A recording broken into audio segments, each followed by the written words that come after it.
stepping up for the challenges that they have. And again, I want to thank Dan Goosen and his staff for putting this card together, along with Al Heyman and his staff for again putting together such competitive fights. Thanks again. Thank you very much, Kerry. Just two things, Kerry. One is I might as well rip up my notes now. You'd said everything I wanted to say about Williams and Lara. That was it. And two is you said something that I think every boxing fan, every media member, every network, and quite frankly, the fighters that sit at home watching these fights, that they see broadcast on any medium. And that is, it's not only about getting on TV, but it's about how you win. And I was sitting back Saturday night, and I love our sport. And I want to see our sport succeed. And I want to see every damn fight that's at the major level, especially at the major level, to bring the excitement that, quite frankly, the up-and-coming fighters bring to the ring. And too many times, we've been disappointed. And those thoughts were even more evident when I started thinking about this card here Saturday night. Someone asked me earlier about what type of fight is Paul Williams and Lara going to be? Two left-handers, which usually, I guess, equates into something that's less than scintillating. And I said one simple thing. Paul Williams comes to fight. There's no way it's ever anything other than excitement in that ring when Paul's in that ring.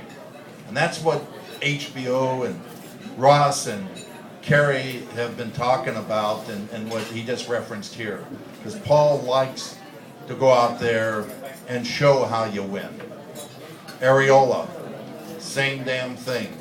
You say whatever you want, saying that it took him a while to get his weight together and rise to the level of elite athlete. He always gave you excitement. He always went out there and gave it everything he had, as much as he could talk, but mostly from a very entertaining aspect of it. You knew he was going to go out there and try to knock out his opponent. And with Shimoda and Ramos, Terry hit the nail on the head. It's their shot to go out there and say, not only am I going to win tonight, but I want to be back on HBO. And I've got to go out there and fight. If we get all of our fighters emulating that type of attitude, nothing will ever compare to a great boxing match. And I applaud our fighters that we have here on the dais right now, speaking that realm. You all come to fight, and we appreciate it as promoters who don't walk in between those ropes, and you accomplishing what you do. You know who you are. So bring me up, and I'm going to apologize to Chris's challenger Friday, Akinanya, who I've known for many years, but I did not know he was going to be here at this press conference. Otherwise, we would have tried to make room for him. But he is back at one of the tables in the back. He's here with his manager, Louis Tapia, a fixture in the boxing business for many, many years.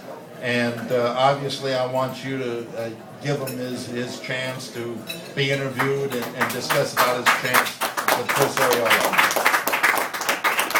So Friday, you are going to have your opportunity to speak to the press immediately afterwards.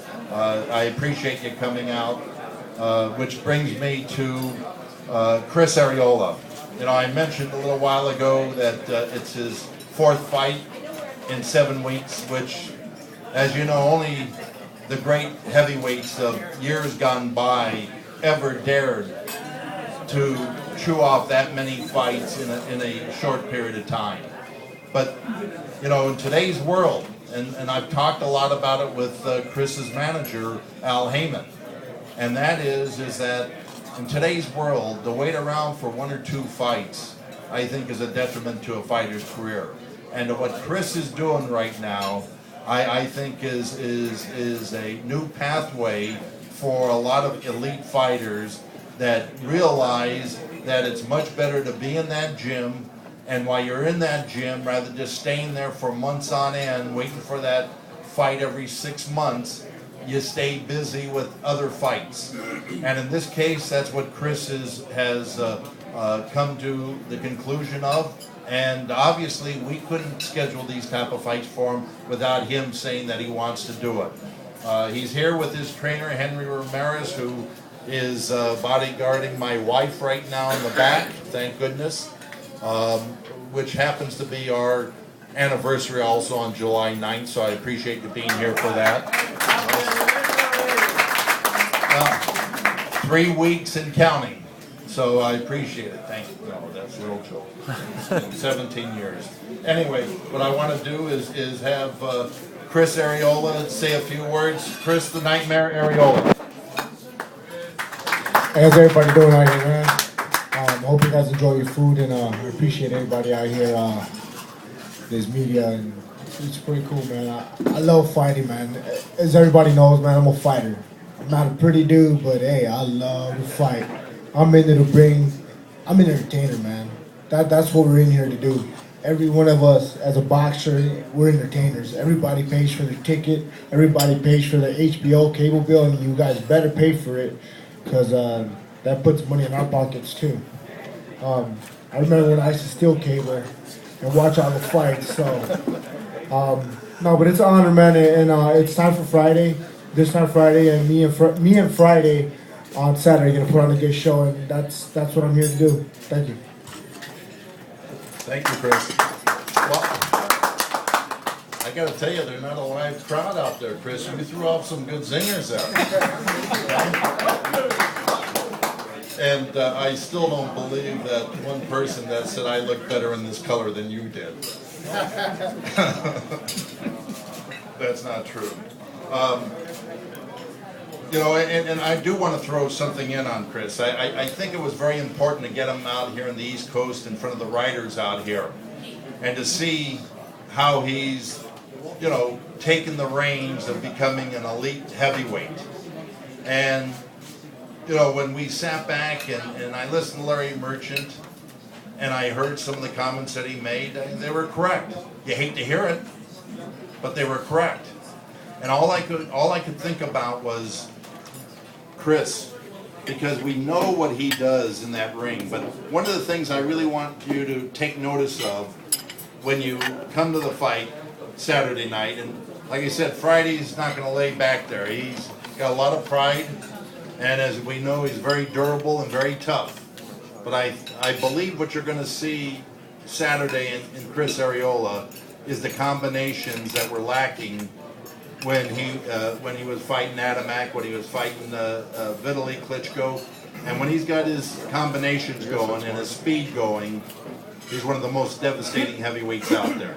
Anyway, I wanted to throw that in, Chris. Thank you, appreciate it. Do you agree with us? Okay. In the opening HBO bout, we are co-promoting this bout with the Champions promoter, Taiken Promotions, who's run by Mr. Honda. He's been the leading promoter out of Japan for many, many, many years, and one of the classiest men in the boxing business. As a matter of fact, I'm going to not even go out on a limb. He is the classiest man in the boxing business. Very well respected, very honorable, very ethical, and it's one of the reasons why he's been so successful. He's got his champion, Shimoda, who's the WBA Super Bantamweight champion, as I mentioned before, who's got a record of 23-2-1 with 10 KOs. And he's given the shot of fighting our #1 WBA